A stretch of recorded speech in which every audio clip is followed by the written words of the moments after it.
And welcome everybody to the Black Cat Lounge. I am, of course, your most congenial host, Tim Shaw. And where else would you be on a Tuesday night? I'm telling you, people don't realize that the importance of hanging out on a Tuesday night. What else is there to do on a Tuesday night? Well, we could go to Walmart. That's it. That's all we can do is go to Walmart. You want to go to Walmart? Go to on a Tuesday night. But don't miss the show. That's the way it is. And we got a great show. My guest is fantastic today. First, I just want to thank everybody for stopping and man, when you guys heard I got sick that second time and I ended up in the ER, I can't believe what you guys have contacted me and everybody that was checking in on me. I got phone calls and messages, and so if I didn't respond, I'm sorry. I'm still trying to catch up, and people like Anne LaFave sent me a care package that was out of this world, and it is fantastic. I got to tell you what, it's really and you outdid yourself. Believe me, we got stuff we got to discuss. We got to exchange some stuff here, but it was just basically I should have known better. And with all antibiotics, you take probiotics, and I should know this stuff. These are things that I've known for years, and I just neglected it. So even some of us who are really into it understand how we can screw up. I did get a chance to take a little side trip to Cleveland, and I won't lie. Hey, Bill, how are you? Tony, how you? I got a really great group coming in there today. I got a great peanut gallery. Yeah, I got it. I felt good enough, and I figured if something happened, my good adventure buddy Sean, he could take the wheel, and we took his 14-year-old daughter to Cleveland. She loves Cleveland, and I wanted her to show her the other side of Cleveland. And so we stopped at the Buckland Museum of Witchcraft and Magic, my friend Steven's place, and it's always great to walk in there. And I love going in there just for the simple fact there's always something new that I see. He's always got a new story about Buckland, and you guys all know that I knew Buck, and I think Buckland would be so happy with the museum. And he's looking to expand, so I can't even imagine how much more he's got in storage. But we also stopped at Cleveland Oddities. And Oddities, you guys have ever seen like the old Oddities show from New York City? This is pretty much the same thing. And my daughter's or my friend's daughter just loved all of the taxidermy, the two-headed calf and the Cyclops goat and all the real skulls and stuff that were in there. And it's fantastic. And I did buy myself another Ouija board, so that I think I've lost count. I think I'm back up to about 75, maybe 74, 75, something like that. 1940s, the small tray. I now have all three of the same brand. So, except one's flat, one's a large tray, one's a small tray. I absolutely love them. And I did pick up a beautiful little tiny locket, and it's woven hair. It's a mourning piece, and it's going to be fantastic for my collection and display. And I did get a really neat picture of a coffin, an old 1940s. It looks to me 1940s super large picture photograph of a coffin, an original. And that to me really will emphasize a lot of what I will be talking about when I start doing the Victorian and post-Victorian age funeral rituals, which I'm almost done developing. So that's going to be a lot of fun. Otherwise, what I have been doing basically has been being locked up. Once I started feeling better, I locked myself in the basement, and I am so far behind on everything. So altogether, being sick with the upper respiratory, and then having a couple of days off, and then getting whacked with the other stuff, I think I was under the weather for 3 weeks, 4 weeks. I kind of lost count. And if you guys know me, I can't sit still. Oh my God. It drove me up the wall. So now I'm basically because of the dark weather. We're getting the early nights. I have basically been going into my basement here and working, and I was working on a brand new Spirit radio. I've been working on that. The filter box for it. I've been working on classes. I'm trying to finish a book by the end of the year, but I doubt that's going to happen. I just don't have the oomph to do it. But a lot of smaller stuff. I've been going through Oh, all sorts of boxes of haunted objects and all that great stuff. You know, I don't have enough display room for all of it, and I've got some rather large pieces that I've got to find a home for. So I'm trying to be creative, and I just don't want to get too creative down. You know, I don't want to. I don't. You know what? I don't want it to look like the haunted hoarder. That's why. That's my bottom line. I don't want it. I don't want it to look like that. You know. So I want it because I use the spaces as you know for display. I did use the space for teaching. And my darling wife has just said, what does she say? Let's put it up on the board here. Bing! Time to start selling it off. You know what she said to me the other day? She goes, what are you going to do with all those Ouija boards? You could make some money with those. Yeah, I could, but I'm not selling them. Sorry, Nan. That's it. No, we're not going there. Anyway, enough about me. I got to tell you guys that I am so honored, so honored to just to come on out and bring this guy on. I call him the Wisconsin Wonder. That's the best way I'm going to call him. I'm going to call him the Wisconsin Wonder, and I'm going to say that this guy is one of a kind. One of a kind. He's got a heart bigger than anybody I know in the paranormal. He impresses me every time we talk, and we're going to have to make sure that when he comes on, he's going to unmute his mic because I think his mic is. I think there we go. So everybody, please welcome one of the nicest guys in the world of the paranormal. I say this from the bottom of my heart. I really appreciate what he does. His story that he's going to share with you today is so inspirational. And, you know, and as you guys know, I'm a dog lover. I love dogs, and we're going to get into it.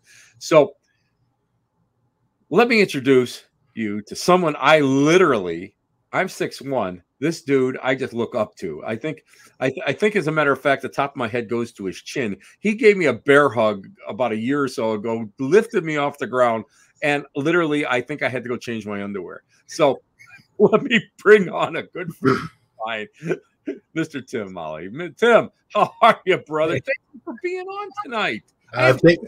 Thanks for having me on. You made me sound a lot more important than I am. And, no. As a matter of fact, I'm going to come right out and tell you that I undersold you tonight. Well, I appreciate you doing that. Because by the time we're done, you'll have sold yourself. That's how important I think everything that we're going to talk about is. And your story, I always remember you and I, Dan Kless, Todd, we were where were we? Was it Petrosky? Yeah, with Petrosky, Michigan. And I always remember you saying to me, goes, by the time we're done with this, my talk, there won't be a dry eye in the house. And I'm thinking to myself, you egotistical bastard, what the hell is going on? I'm thinking to myself, yeah, give me what are you talking about? Honest to God, tears. I came in to listen, and tears, and it's really a wonderful. What you do is wonderful because you give so much more of yourself than you do that you bring in, and people don't realize that. So, one other important thing. As you guys know, I really don't partake very much. Well, that particular night, I partook, I should say. I'm a writer. Yeah, I can make up my own words. I partook that night, and well. He always kind of reminds me of the day that I was sitting next to Andrea Perrin. We were both in our jammies at this kitchen table at I don't know where. I don't even know what the hell, that frat house, whatever the hell it was we were in. That cottage. John Tenney was there too. Tenney? Oh God, I forgot. John Tenney was at the table with us. Yeah. Oh my dude. And I mean, it was literally a who's who. And a couple bottles. What am I saying? One bottle. There was more dead soldiers at that bottle than at Gettysburg, I think. And I drank until, well, what happened? Did I we were telling a lot of jokes, and we had a great time just laughing and just being with each other. And you pretty much got broken. They broke me. You were laughing, and then your forehead hit the table. Yeah, it did. It did. and you sat up and you said, "I'm done." And that's the last we saw you that night. But, I went to bed immediately. You know what? I know when I'm defeated. I know. Well, you got to say nice things about me, so I think it's my turn because I did an event at Hinsdale, and Dan had asked if I wanted Tim Shaw there, and I hadn't met you up until that point, and I said, "Yeah, I'd like to have Tim Shaw there because I'd like to meet him, get to know him." And you showed up at Hinsdale. We had never met before. You came in, gave me a big hug, and then you whispered into my ear, "The house knows you're here." Oh yeah, it did. And I looked at you and I said, "What do you mean by that?" And you just smiled and said, "You know what I mean by that." And that started the course of a great day. And yeah, no, every encounter I've ever had with you, my hospital stay a little over a year ago, my bout with COVID here recently, you've always checked in on me to see how I'm doing. When Murray passed away, you were right there making sure I was okay every day. And you've been a fantastic friend. And I hope I've been able to reciprocate that, at least half of that. So yeah, because you were one of the very first ones when I ended up in the ER. You were like, but I had not I didn't announce it right away. But when I did put it out there, you were one of the very first ones that just shot me a message immediately. How you doing? You need anything? So yeah, but that's what, Timmy, I think this is something that we don't get a lot in, I think people, even in the community, paranormal community, don't see this enough. I really think that friendships are not based on locale. Friendships are based on just being genuine and respecting each other. And, when you find somebody cool like you and we're all hanging out and something terrible happens, I know how important it is for me when I was really sick, when I was going through all the bladder stuff, for somebody just to reach out and say, "Hey, how you doing, man?" And it makes you feel better because somebody out there thought of you, and that to me is worth all the, is more pricey than any gold or gift that somebody can send. And that's what I really appreciate that. You hit it right on the head when you say friendship isn't about locale. I've got a handful of really good friends in this area. Of course, Todd, and then I've got a few others. Mm-hmm. But most of my really good friends are all over the country. Isn't it amazing? Isn't it amazing? It can make for a very lonely existence, though, in the winter. So well, you know what? When COVID hit, it was tough. I won't lie. It was tough because, guys like us, we're used to being on the road a lot. And if it wasn't for the internet and us checking on everybody, each other, and I really think that made a big difference. And I really think that, people went out of their way. And I tried to go, and I've tried to keep up with people, which I can't. I mean, there's just so many people out there that I really appreciate. And, and you hit the nail on the head. It's funny because I have a core here. It's a rather strange and unusual core, but there's a core of people up here that I do hang out with. But for the longest time, my even when I was on CBS, my fan base, I don't know why, but it went from Michigan all the way down through the Appalachians and then going down into Florida. So I've always had people that have been long distance friends. So it means a lot just to go and just touch in and say hi every so often, just to make sure everything's going good. And sometimes, just to send a, "Hey, jerk," and you just start laughing. You think to yourself, well, yeah, okay, that's about right. Tim will send me something like that, and I say, yeah, he knows me. He knows me way too well. But no, Timmy, I'm very fortunate, and we'll get into it, I'm sure, as we get going here. But yes, very, very fortunate for everything that this field has given me, and that includes friendships, opportunities, and a sense of purpose. So I always try to speak well of the paranormal field and the research that we do, and I'm one of those people that knock on wood, I've managed to stay out of the drama well that the field can sometimes have. And I think if you surround yourself with the right people, you don't see any of that anyway. No. You know what the whole thing is that when I was first started out, a lot of it was local drama, and a lot of it was based on jealousy, not on anything else but jealousy and being territorial. So when I started doing the podcast, when I got picked up for the radio shows, terrestrial radio shows, you know, in the major markets, people were jealous. And there's no reason to be jealous, because it's not like, Timmy, it's not like we make money doing almost everything. We don't. We don't. We do this for the love of what we do. You know, I'm not going to say that, hey, you know, I mean, I do get like the full boat occasionally, where I get the flight and I get the hotel, you know. Whenever I do something on TV, that's what you usually get. But you know, that we barnstorm. Guys like you and I, we get in the car, we'll drive 5-6 hours someplace, do our thing, be thankful if we get a free table, and then drive back home that night, you know? So, you know, a lot of people thought, you know, because I remember a neighbor coming up to me going, can't you make a career out of this? And I thought, yeah, I can make a career out of it. Well, Nancy and I will be starving most of the time, but, you know, there'll be a lot of cornflakes we'll be eating. But, you know, I mean, a lot of the drama came from jealousy, and what a shame that is. What a shame. And what I've noticed now, yeah, it pops up every once in a while, but for those of us who kind of like rise above it, ignore it, it's there, but it doesn't affect us. You know, it doesn't affect us. I mean, and I know you're the same way. It's like, hey, we got our own gigs. We've got our own purpose, our own goals in life. So we don't have time to have this nonsense, you know, because you know yourself. I mean, and we're gonna, in just a couple minutes, I want you to tell everybody the story, because I'm going to tell you what, I'm going to put it, when you tell the story, I'm going to put you single on the screen, because I will be dabbing my eyes. I'm not going to lie.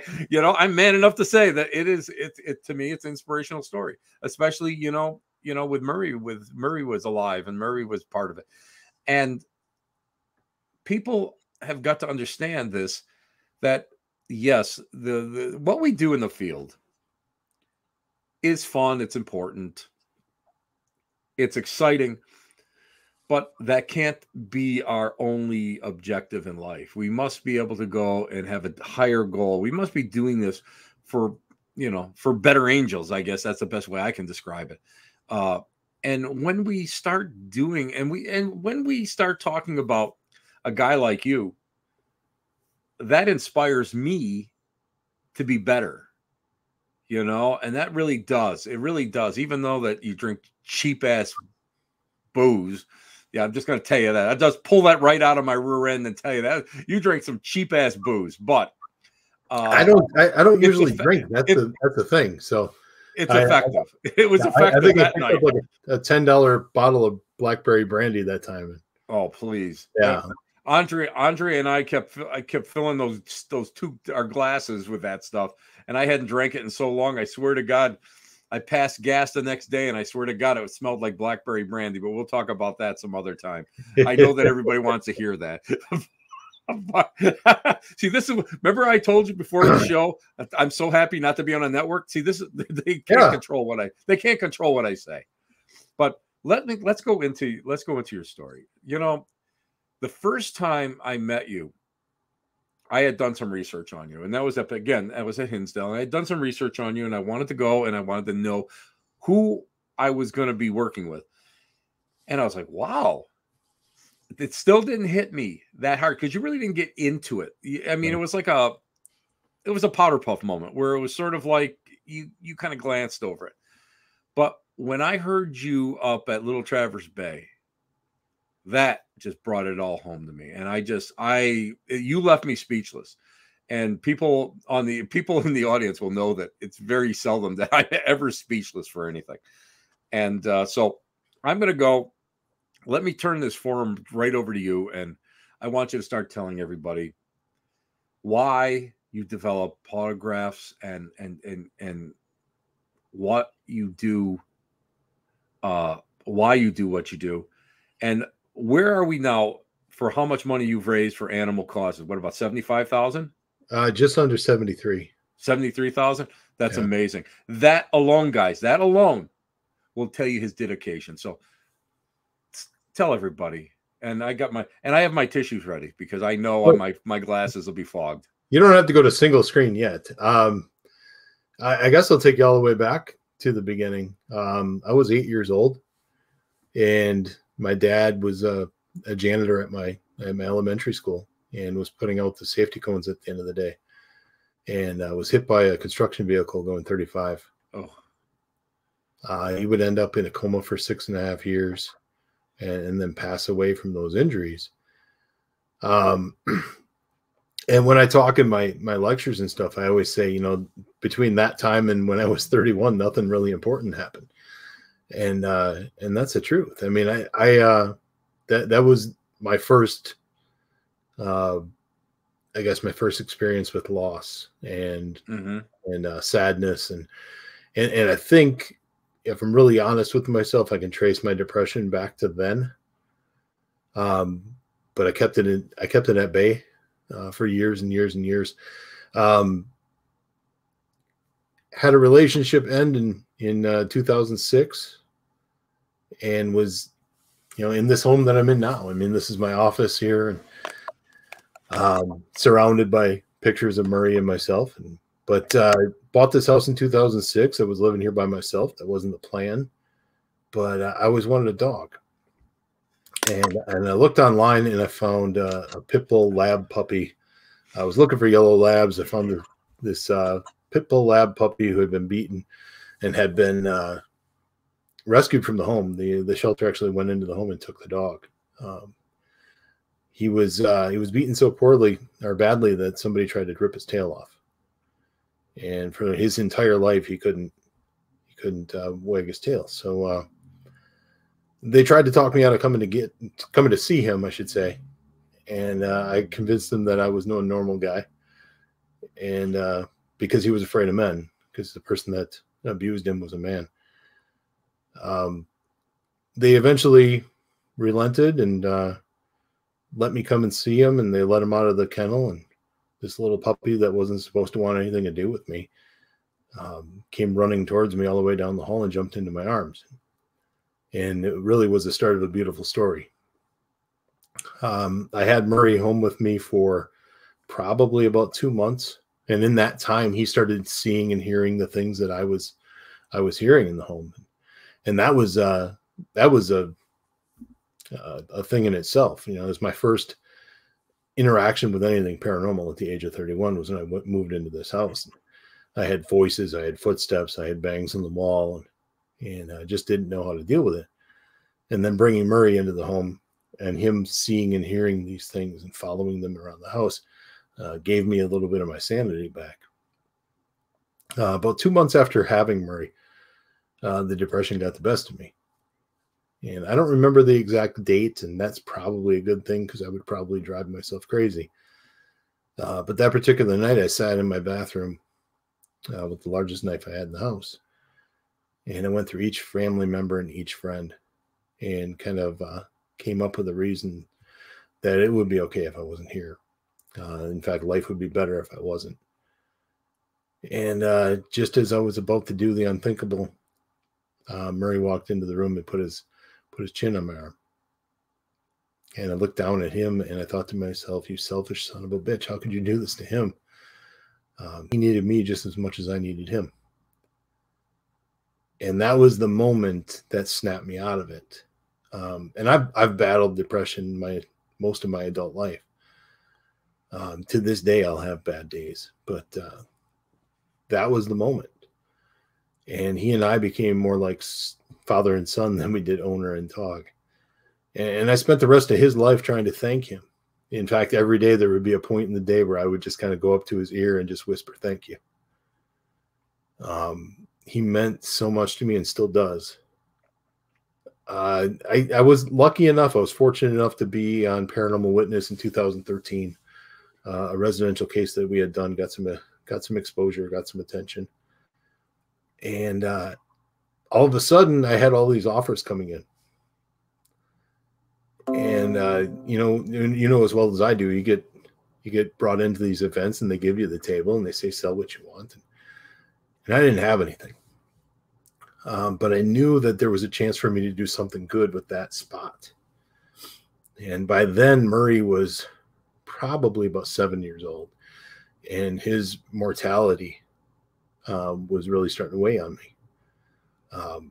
What would happen to me when he passed? So the idea for Pawtographs for Pooches was really very simple. It was, hey, you're going to take pictures of Murray and myself, and you can see them behind my shoulder, and we're going to sell them for $10. And whatever we raise, we're gonna give to a shelter in the area of the event that we're at, and we'll see what we can do. We'll see if we can make a difference. The first event that we did, we raised $10, and it was a little disheartening.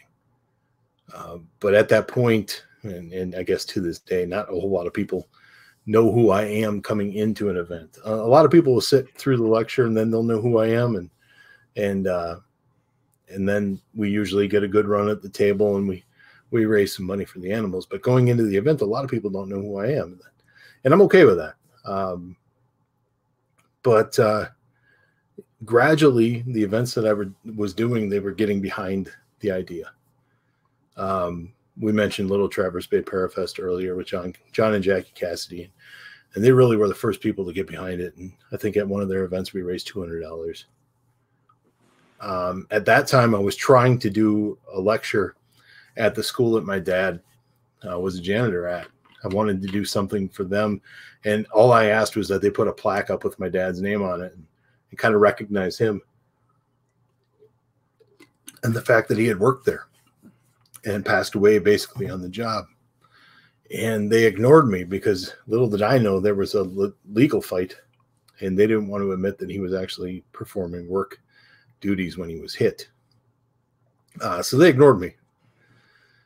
And it was about that time that John Cassidy came to me and said, hey, let's do an event in Petoskey, a Pawtographs exclusive event. And everything that we raise from this lecture and the investigation will go towards the animals. And that event, I think we raised $741. And it really started snowballing as we went. And this past March, we did an event in Houghton Lake, Michigan, and raised just over $13,000. And we mentioned to this day just under $73,000. Now, unfortunately, in October of 2019, my buddy passed away. And I'd be lying to you if I said it wasn't the worst day of my life.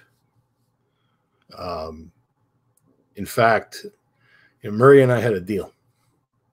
And the deal was when he was gone, he had to let me know that he was okay. Otherwise, I was coming to get him. And that sounds exactly what I meant, or it sounds just like what I meant. If I didn't hear from him, I was coming looking. I couldn't bear him being alone. And that next morning, I had messages from 4 friends of mine that are mediums. And every one of those messages started the same way. Murray says it's very important that you know he's okay. So even from the other side, my boy's still watching out for me and making sure that Dad's okay. Mm-hmm. And I kept my end of the deal.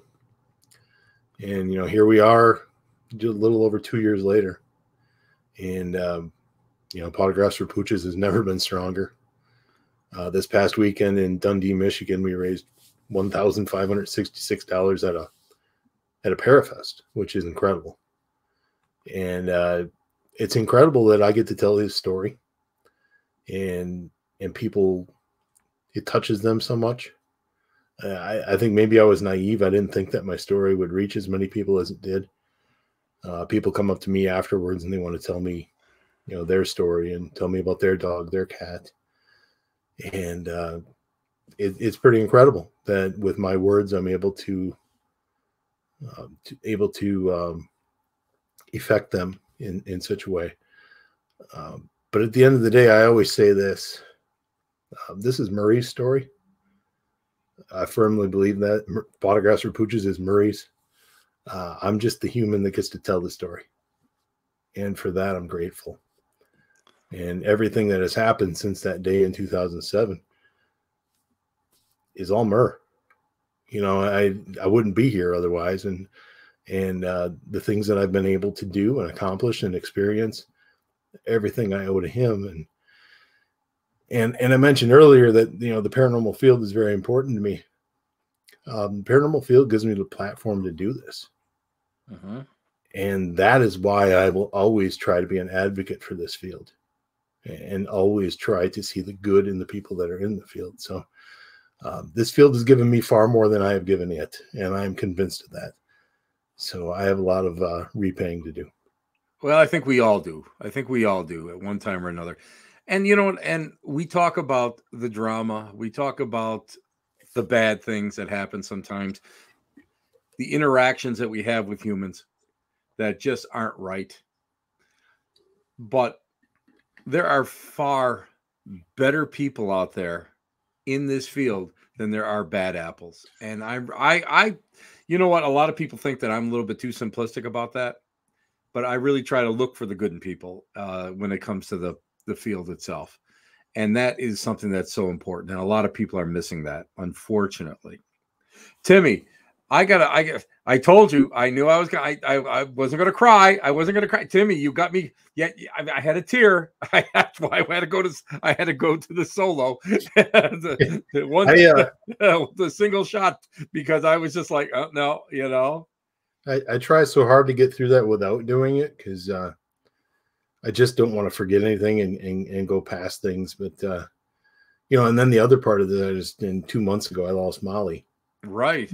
Right. Molly was actually a dog that I got at an event, at a Pawtographs event. She was really brought. Yeah, I didn't know that. We did an event in Houghton Lake, Michigan, for Silver Muzzle Cottage, senior and hospice dog facility, and they brought her, a 10-year-old, to the event as an ambassador, and got along so well. And we were sharing our chicken nachos, and Kim Scarrett came up to me and said, you can take her home. And I went to get her Sunday morning, put her in the car, and we drove 7 hours home. And her and Murray were best of friends for about a year. And I remember that you had said that Murray was teaching her the ropes, and then when you brought she was small, she was just a puppy when you brought her in, Ray, that she was teaching her the ropes. Yeah, Molly thought that. Well, I'll do the voice too, because Murray passed on October 14th, and Ray was born on October 26th. And the shelter that I work with in Wisconsin was having puppies coming up from Alabama, same breed as Murray, and basically said, here's the pictures of all these dogs. You pick which one you want. And I chose Ray.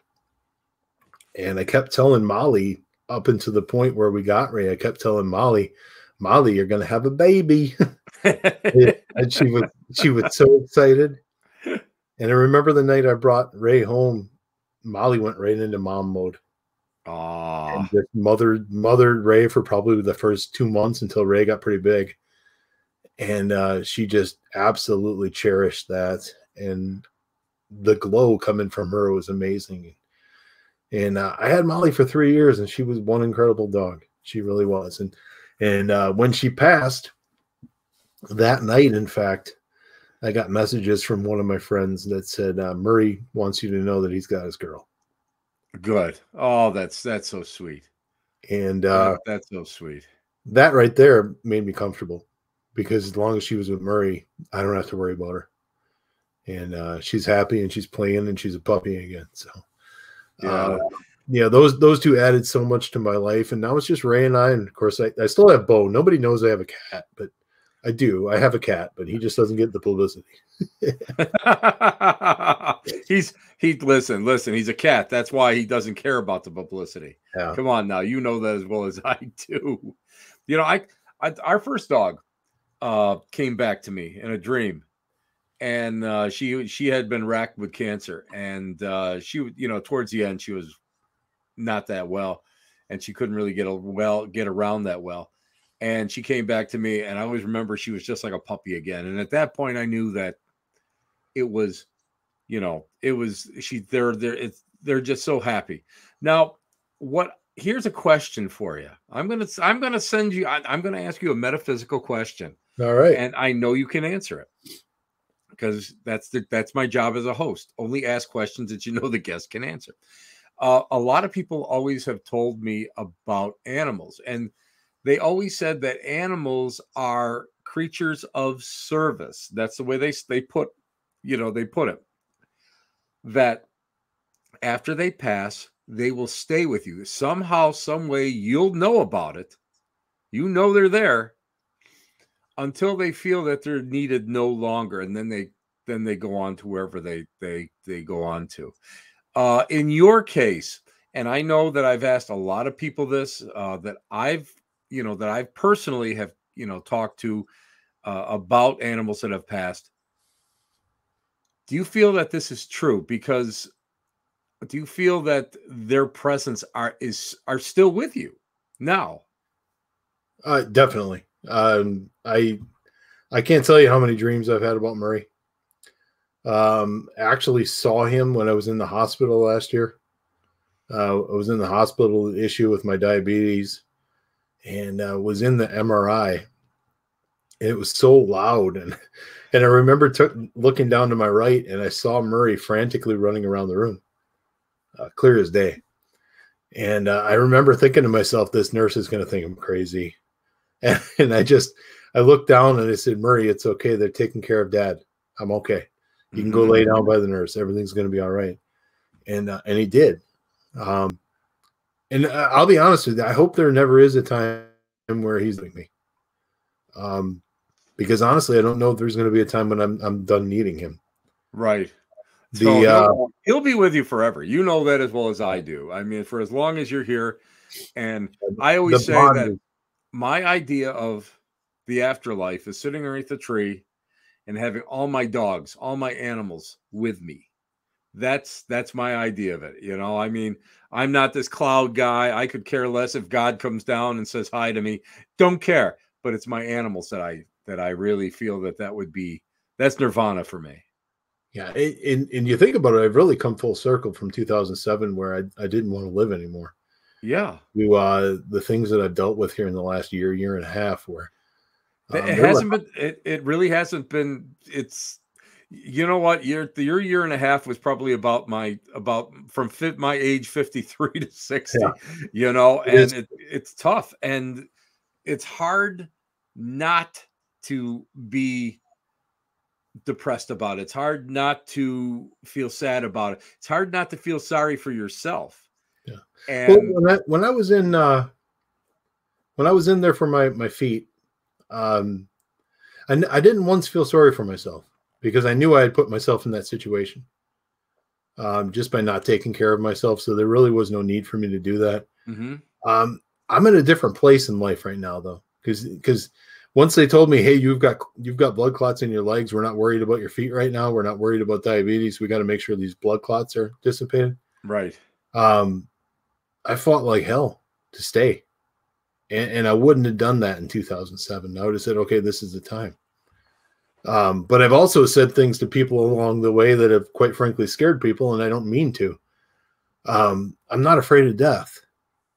And the paranormal field has a lot to do with that, because I've experienced things and I know there's something after. I'm not going to sit on here and be arrogant enough to tell you I know exactly what happens when we die, because I don't know if any of us do. But no, we don't. No, we don't. But I know there's something. And I've also told people, if I do pass away, don't be sad, because it's the greatest reunion that's ever happened. I agree. I get to wherever I am and I see my boy again. And that's my reward. Until then, we got a lot of things we got to do. And yes, so much that we have to accomplish. But at the end of the journey, I get to see my boy, I get to see my dad. And this sounds morbid, but I'm hoping I live long enough that when I pass, I see my mom. So, all of those things, and to just hopefully make them proud. That's you already. Let me tell you something. You already have, Timmy, and I'm out there, and you've got a legion of people, of fans out there that also agree with me. They're thrilled, and everybody knows that you're such a sincere person and that you work so hard for your goals. And, you know, outside of being, you know, a Bigfoot, I mean, a hairless Bigfoot, you know, you're not a bad guy in the long run. You haven't seen me without a shirt. I'm pretty hairy. Don't no. Listen. No. You know, Timmy, there are some things I think that we should keep secret, and that's one of them. It's, you know, I haven't shaved the carpet in a while. All I got to say is maybe if you did some 8x10s of those, maybe you might find a new niche that you could raise some more money with. I don't think so. Hey, let's talk a little bit about the upcoming some of your upcoming events now. Okay. I do want to touch on one thing because Christy London, go ahead. Said in the chat room she was so happy to meet me in person. I felt bad when I met Christy because she called me by name and I'm not used to that. Like with people I haven't met. So I kind of froze. It was weird for me. So I hope I wasn't like weird, and I hope it wasn't an awful experience for you. But, but thank you for the kind words. Christy's great. We've got I've got a busy 2022. I really do, and it's pretty cool. And February is the start of it.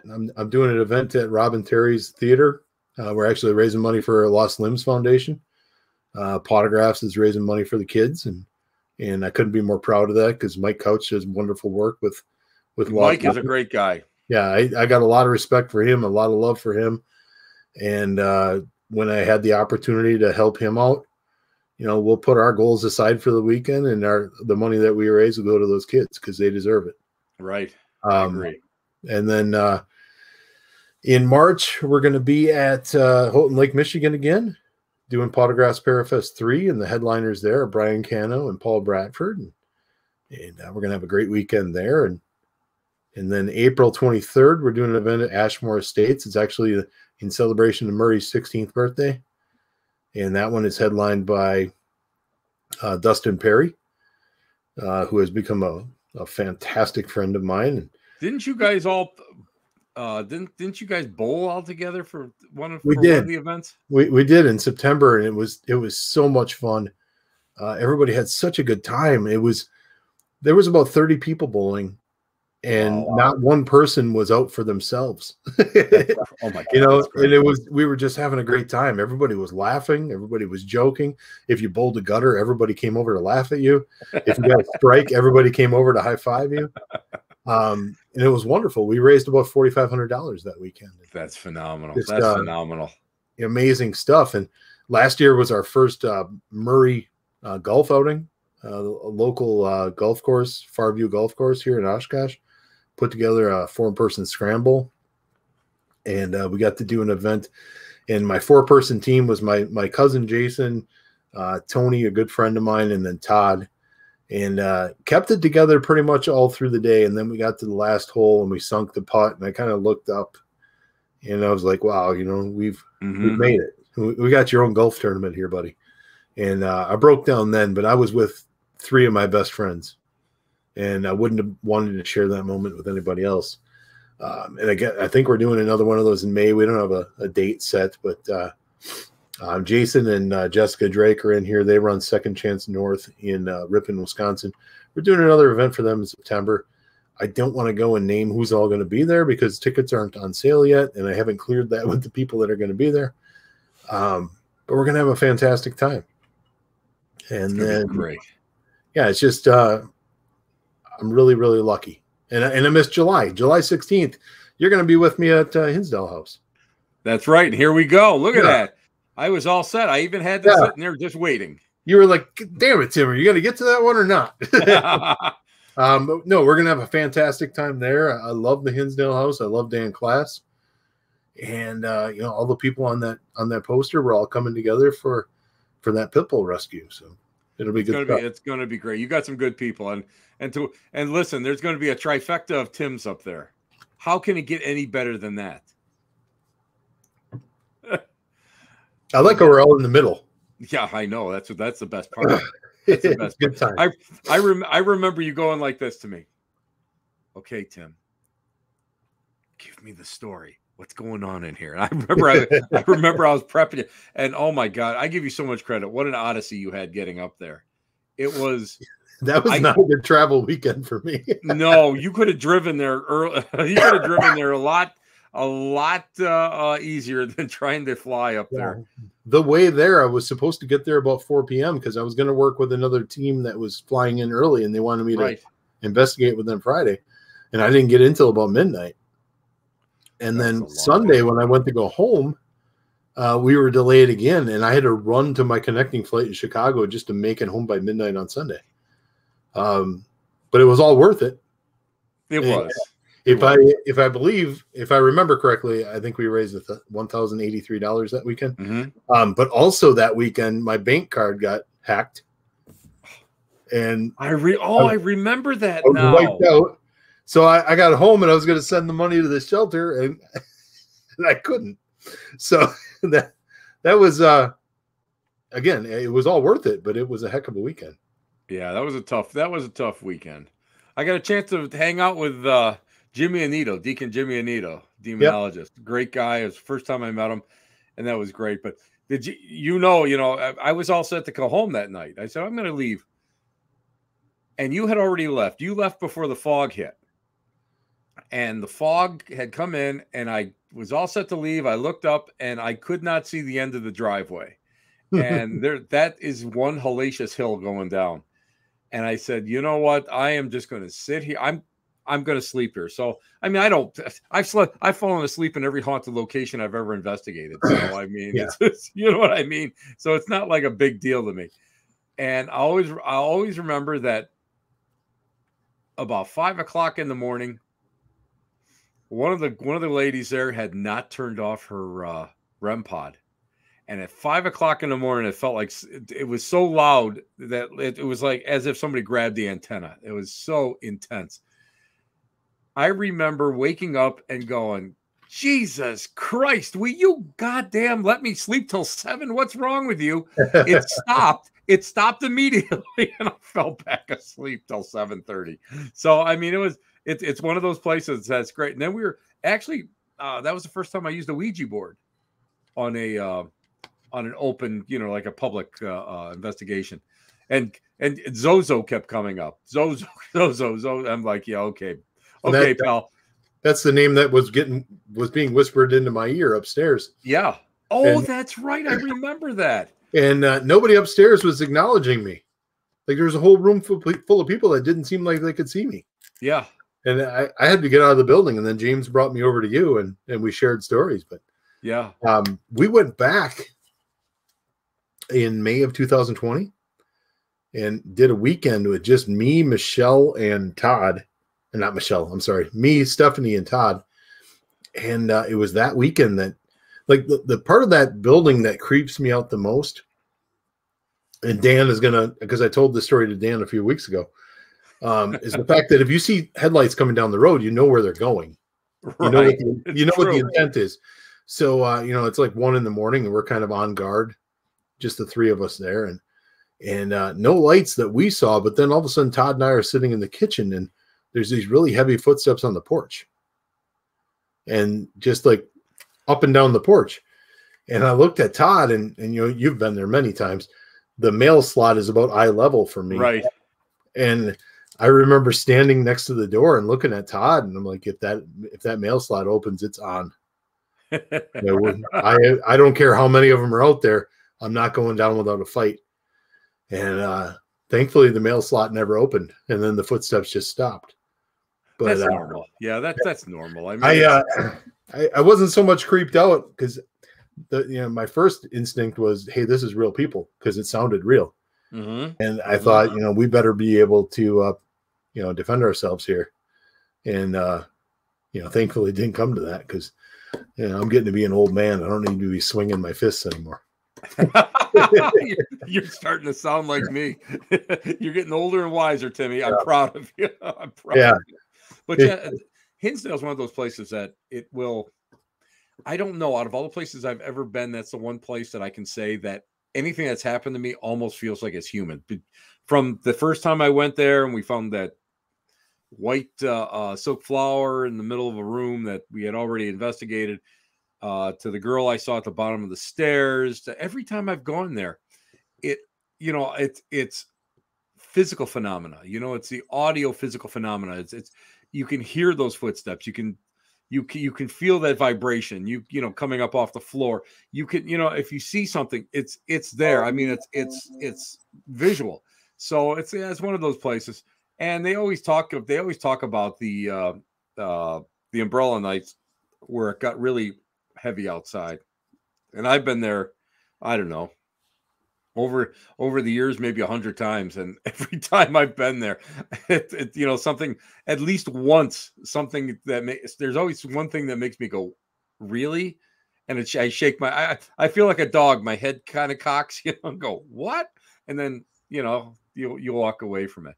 But my favorite part of that weekend was, it was my birthday weekend. So Dan Class showed up that Friday with, I can't even remember how many dozen wings from, I think, Duff's. Oh my God. And we just sat there and filled our faces. But I hadn't met Dan up until, man, I think I've known Dan for about 4 years now. Probably. A little under 4 years. And man, am I happy I met him. Just a really good guy, and positive. Very positive. You know what? And that's why I love Dan, because of the fact that he comes out of some place that, back in the day, you can get upset over stuff, or you can be positive and go forward. And he's always been like that. And, I remember when I first met Dan, I think he was filming for one of his early shows.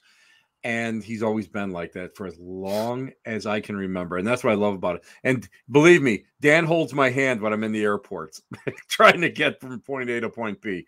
Dan's the guy that when I travel with Dan is the man that takes care of me. If Dan is in here still, if he could throw in the ticket leak for Hinsdale in July, that'd be fantastic. No, I mean, people like to compliment me and remind me how wonderful I am and all this other stuff. And honestly, I look in the mirror and I just see Tim.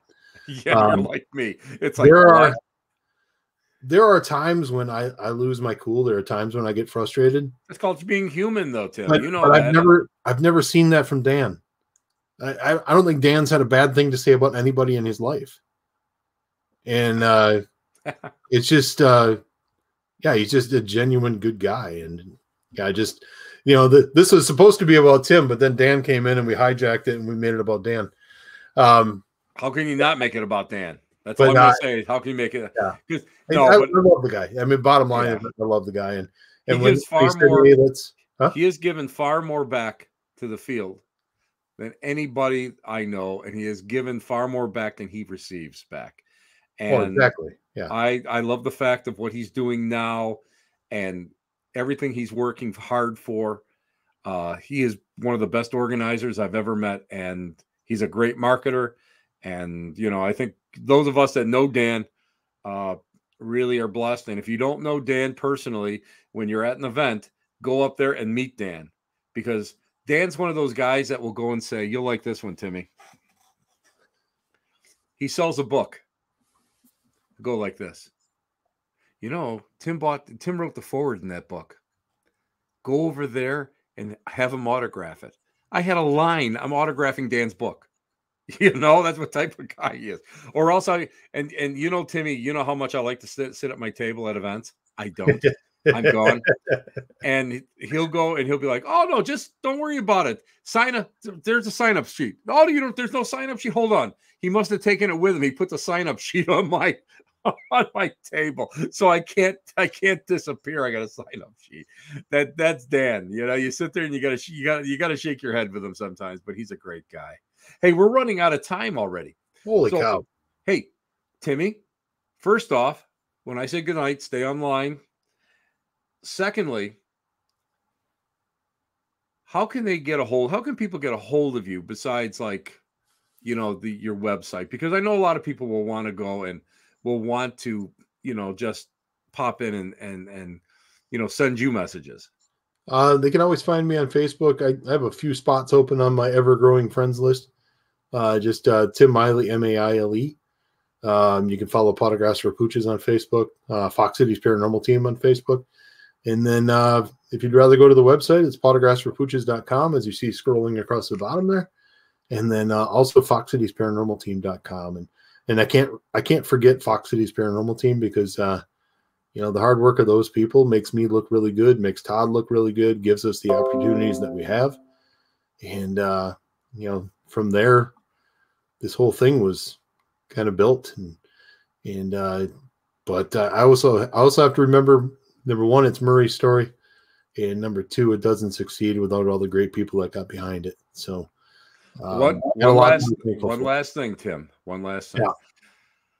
I saw a photograph or a slide of you holding Todd, and his waist was like right about here. And I have to ask you to explain that photograph, because it was interesting. Well, that was a photo that was a reenactment, so that wasn't actually his crotch in the photo. But we were on a case, and we had to put Todd up into the attic because a client was hearing things from upstairs, and she thought she had a ghost. And so there was no ladder, there was no anything to get Todd up in this attic, which was probably a 3 foot by 3 foot, you know, basic hole in the ceiling attic. And Todd basically put his hands up, and I lifted him up, and he came down, and everything went fine.